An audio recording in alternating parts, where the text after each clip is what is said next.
Politoloqlaşdırılmışlardansınızmı?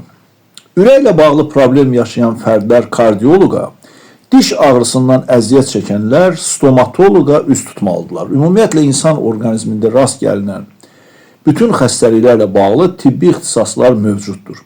Ən azı buna görə tutaq ki, mədə xorasını müalicə etmək istəyən xəstələr bir qayda olaraq nevropatoloqa deyil, gastroenteroloqa müraciət edirlər. İnsan orqanizmi qədər mürəkkəb siyasi prosesləri və institutları öyrənən insanları sadəcə politoloq adlandırmaq nə dərəcədə düzgün sayıla bilər?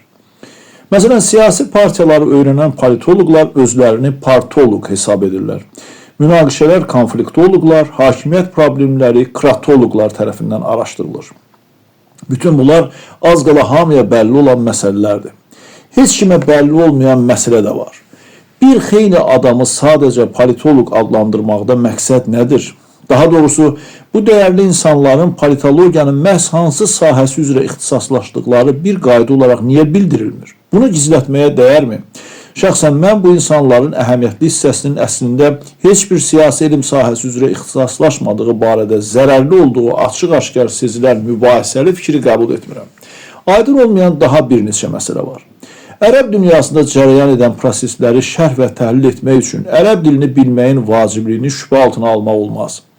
Bu özünü tarixçi adlandıran tədqiqatçımızın hökmən əski əlifbanı bilməli olması qədər əhəmiyyətlidir. Bu elementar qaydaya həmişə əməl edilirmi? Ya da Çinin dünyadakı rolu, bu ölkənin qarşılaşdığı irili-xırdalı problemləri həll etməsi ilə bağlı mülahizələr yürüdən mütəxəssis, nəhəng dövlətin rəsmi dövlət dilində heç olmasa oxuya bilmirsə, onun peşəkarlığı şübhə altına alınmalı deyilmi?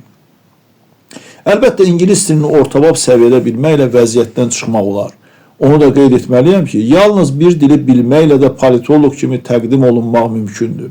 Əsas odur ki, fərddə politoloq adlandırılmağa sərhəd tanımayan maraq, həvəs olsun.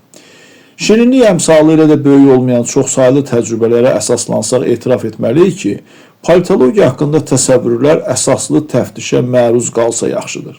Bu olmaya da bilər. Azərbaycan nağıllarında hər bir dərdin çarəsini bilən yetərli sayda loğman obrazları var. Niyə real həyatımızda bütün dünyanı izah etməyə iddialı politoloqlar olmasın?